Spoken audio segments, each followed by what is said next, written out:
Balima Anyokuma, ni message téléma kanyesi Mali Vidéomani Bella Djelema, bien jeudi 4 août 2022. Vidéomani Beka na ni vidéo la c'est très important. Ma korambora ya Beka tient dama. Ko Vidéomani de France 24 ni RFI Sangabi. Oba ira kafo. Changement fait bébé na. Ani boli fait bébé ke. Kamoro la motivé, kamoro la famille. Ka diembela son ni pouvoir ni transition ye. Ka dira diembela ko anga transition tableau kan.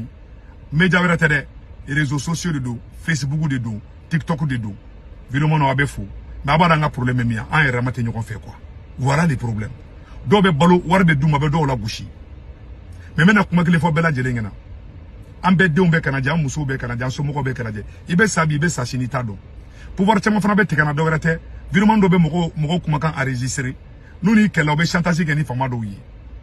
Vidéomani do were fana be warbe duma be moko difa be galon ro moko la. Mais ni fait vraiment France ya ba fara mbo fo Bella Djelena. Mais moi j'ai été victime. J'ai été victime. Mala ne ka tiebe sigi. Mais munya fo Bella Djelengena. Bete kilingi munu me do negen ka war duma ka mogo difami na tara malla abeta ira soro kasula wallahi ala na tara beta ira soro kasula munu be ka war dama utse ka bo a problème konana donc ambe fe beka jigi ka bidona wakati la ne be ka Vidéomani be de ka keleke be ka familialité hali ube mo ali mo comme nous te transition fe ka beaucoup nene angana ke am se ka beaucoup contredit dans le respect ma angana difamili tia la c'est pas bon abe mo ko sran kali pouvoir rek fendoni donc anya fo Bella Djelengena. La gauche fait darane segu tungaraka be bora ni pouvoir kelen fana kerefela ndela ambo tien fana fo nyoko nyana tisake ala ye farafin bindugo ma dorete hakeni juguya de farafin bla shia be kofe farafin ni farafin do ye janfai ni farafin do ye juguya yi ça c'est là ndra ban vend de la quoi et puis anga culture fana la tukuni uya do be kungulu la tukuni kono koni be fe kataka koni mo ngam gerla ko kata place ngini gouvernement kerefe dron ki be war ngin de la ube ibe fe idaga don tulula be exemple dama ma doron di awma Cheikh Modibo Diarra kumbe nazala ayaga barangana madi blaka na kesha nuko ka premier ministre yo la gushi mogo ba fe bora extraire kana uya bela gushi ka beke mogo nini oui Cheikh Modibo Diarra bon tron adema mogo kelune nana kanani français à travers Jongunda ça a toujours été comme ça ce pays n'a jamais été reconnaissant envers ses bons fils Michel Sidibé kumbe oni sidala ibeka nana noyi ubora ko fana burujari damne kasoro tia kumbe waram da oni sidala tata ministre yala bebe mali ministre sarado ou be bora extérieur de la de okte ko fe ya sama ke fana na tukuni ya sama ke kele ay forage musi mali politicien te mu yasi ne ka jati la de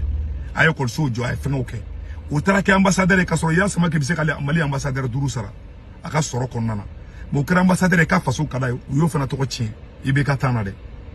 sari nyoko na gushi ni ka nyoko mako sa o dorona to farafin hake de farafina skin ko fe hake ni janfa nama boanga culture la billa ambe santé ke fengi munu mega galon no rara madona réseau ka ya usiki ambe sa don la o de on va vidéo la je ambe nan kaburu de be ka yala accident se ki faka bana jugu bi se ki faka mais ni ara madon tonye ko war mine ni a war du hera ko na ka shi bonte ke kono hale munu ya façon na folo chuen ibita soro bana do bula o ta fodon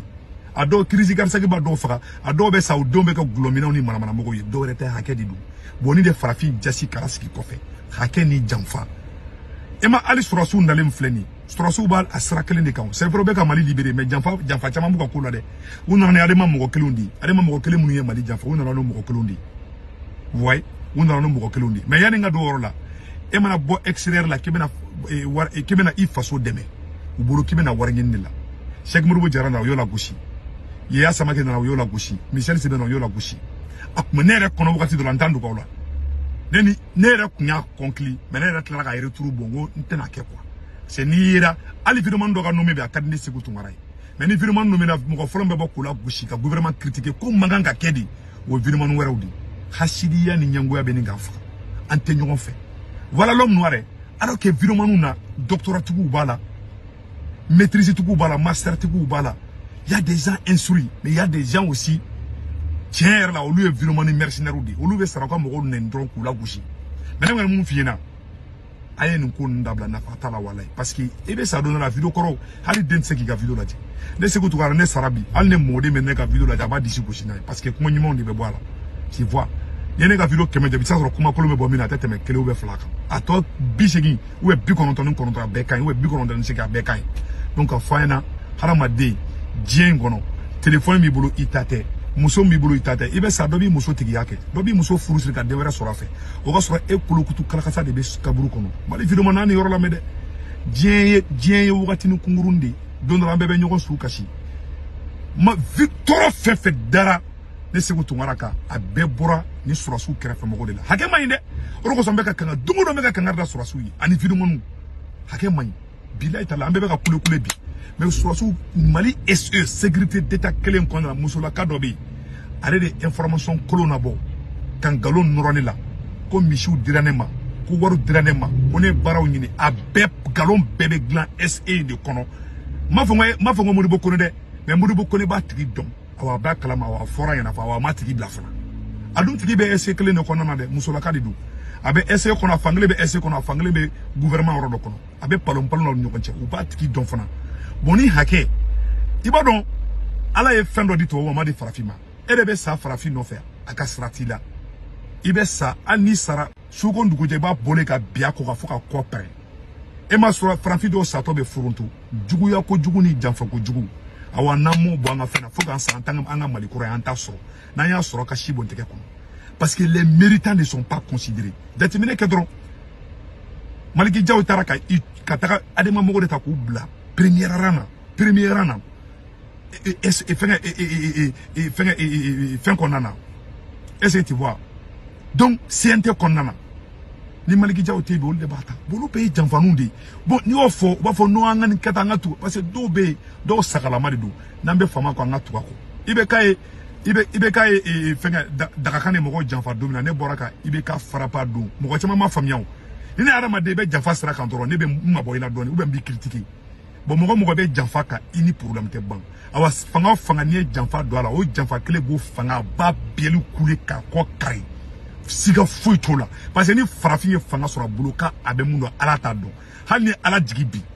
ka ala korofo ni surasi do yi ni ala che obedala ka korofo ni environnement do obedala ubaro ko ala de donde wa vo ka chana ala ka ni manya parce que ni anye na la position de la fiendo de bedo anuna on pense qu'on est tout alors que fin be dambala donc on avait fait que Karsa est président Koroy donc on avait fait que Assimi est président Koroy donc on avait fait que Sekou Tungara et ala Sekou Tungara Sara allait de combien de vidéos que génétique fait damba bela mais tiens fola farafin ta fait dénuma farafin ta fait depuis alaga jamana da dénuma de bela buruja kula gushi ushi doya kadam ne Modibo Keita la kadam ne ala nga extraire mo nyuma munum bora ko beta faso deme parce que bolone ko kibeta faso deme do rebe warngi ndela o de ba be kungula awa abekafsa ini fama ko jeka kuma do fo uba kuma beta ka di vidéo mandoma inu be manga fitini ka tro be bonay vidéo manu ka mo enregistrer ka chantage uke mais ini fama o refana be siki ka kuma munke fama o kerefe mo surtout ni surasu kelengeli inu be kuma ka dron inu be manga ndo ka dron ube ti ka kuma déformer ka ta di vidéo manu wero ma ka soro e ma fo tugu mo beta a juguya ka teme ola o be hakedi bo e bi ki yere fawi e ka vibe risque la boni e sara uluma e protéger uluma fo ke e jago ya ala ba sara ulla o sara te dore anyona sibe ke ulla bona anyona sikera ulula juru do e juru sara de ala te fembe bla ka lahara ko c'est dire farafi ma da lahara ko la farafi ma da foila jugu ya ni janfa ya mbe kungulu nyakami tout le monde croit qu'il est le dieu voilà to antaka nyaka gele ndega ni misali de munu me ka war mine ay war mine munu baw nenge ka war dama ka mo ko buruja aw chama parce que chama malola déjà ne ka kula chama malola la ne te kuma nyere ka kaka aka Cheikh Modibo Jara so u ye Cheikh Modibo surasu munu na no sanogo Cheikh Modibo Jara boy doro kanani jongu na doro mari chira peu après ça a toujours été comme ça c'est dire janfa kera kula doro yo ko bielu kuleleni ni mo janfa kurji na taranya fe surtout adema mo nga suru fangala mo fla doro ne be adema ni fanga chebi o ye jawni fenge Assimi ni Assimi tebi jaw tebi c'est vice-président, premier vice-président, Adema Clan de Bolivie, ils sont très forts. Ils sont très forts. Mais baron, la vie c'est comme ça. Mais quand on a fait une famille, mais ne tient pas ta famille, ou clos grelin ou nieti, ou te dénouement don, dénouement mena comment on y ko détruit. Djouya fait beka, que d'enfant fait beka kembali contrôle là. Avec un mounouye ou chila. Et réseau ka olu tede ko be ka transition ke dokere abe transition kerefe mogo ye kata sente la kanabla SE klena amogo donlo togo donlo jamu donelo bonan tara ni sraklenka fanga imbe bin sara fora foitala ayene ga ni video ngarde de donlo la betla ga ni video nji parce que do bolo ou ya la décision encore c'est faux ils sont intouchables Kadhafi ka armée Mali armée tse ka jokoro to yo o chi ka boyin ka Kadhafi libu diembe yayi o kala diembe ngana Saddam Hussein ka armée Mali tse ka jokoro fo chien ke mefla o yo chi ka Saddam Hussein libu Congo ka wula olu wula jamana bebe ka wuli to bu contre la bi à cause du Mali o were koson to wu tenana on toyi bon to wu ka représentant en kelembe kulubla 3e position no Adema o Adema kele de douye fen wuli kama ta okala jedron o ba yira ka fo janfa be ko ina bon na ma janfa in corriger ambe kele fou de la ni Adema kele metla kana fanga inta o betana abenga na che ni Adema kele mo de anga sorosuka minan beka avion bek ka bebla couler au sol a clown ka bebla couler au sol o mo ko ne be position forte la bi parce que dénuement ceux qui réclament le changement ou be deneme krefe do dimina do kara opposant ni manete ka opposant ni ne ta o kele fo ka dien wuli mais mu ye chien ala ta ne bo fanyana abe mu na SE la anabe mu na CNT la o de be na fanga bi kadi Adema Kelema o Adema Kelema na fanga inta asimi avion fin sans o ba beta kadi barama firla uma o betla ka o bemene ka ta o bebla CPI la aka vidéo ngena ma chiteta malla parce que o sorola aw yere janfa de janfa damira aw be janfa sradika awana mambo janfa inka aw bi to la di ne tendu ko awla de abe ka refu gabe ka fon gen munu be ka refu ka kuma fo ba munu fana ba fe aw be blawlu contrôle la o ni fanga kelen ka la fasa baka kele o te hera e fanga ma ça c'est clair l'homme noir a toujours été comme ça hein. Depuis le temps de Modibo Keïta jusqu'à nos jours ba o li la a ven baola a virisi baola awayo virisi ayo baola a viroman mercenaire munumbe aya virisi baola a sorasi munumba barala aya virisi baola sinon abanga kele beke transition en côté flabé non nama wuli ko corriger dro wallahi anga transition be ka bulu fouiller mo ko ron metla kana ala kono ke la ridicule de do anga ke wo tie vivre comme ça nanye défaut ay mo karando anye défaut amba fa yana aka corriger de abe fo ka solution fana fa yana sinon la possibilité de awa SE fleni CNT fleni na man kolosi abe ka fin fo ka mo la je kenema kan sa avec transition lili théorode abe ka bo SE ani CNT de konana mais c'est nga kuma ka transition ka bouleverser ka ani farfarli ka lili tikeli damene abe ka bo SE ani CNT de la abe amena je bela je le fo onyana SE tate dore burujali fefebe kake ani ne tara malabi neni fama do ka nyogonye SE mogodo ni ne kuma do fo na ma ja transition do SE mogodo be musula ka de do sengele be SE la sengele be gouvernement abe na figela abe ka bebla nyogono o musula ka kele ali burujali mundara ne kanka lisi baw sebe ko ne be no fe abe bora SE de la na kabiyo ni tara do na Modibo ko ne kana ski matiki to na jamu fo ka prevu be irala o SE ta roy wallahi SE mbeka na ni farafarali di beka chien di fo ka be ka fo rapport glam ko contrôle la ka be pisike ka be ka sambo ka be fra o beka bo SE la ani CNT na ma wuli ka remembrement doni ko rola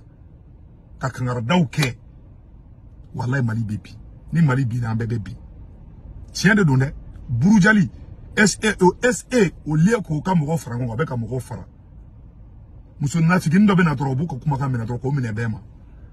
200 millions dira groupe do maya fede yere wolo maya fede segu tungara 50 millions mina kuma be bora SE de kono awa bengalu ni fanai ne malo ya ko ni institution ban ko sigi musola ka do ko mani ya sagola ka galon ro adama deuna Modibo ko ne iba kala ma forinya na kada ne be défi là c'est na ne wole bi ko ngata malla ni mata ko ron ten fa denyi beta wa ma pervu la fana SE fana ta e munye et CNT fana ta e munye o tara adema moko ta ko bla 3e position ani adema clan je m'excuse o tara adema clan moko bla 3e position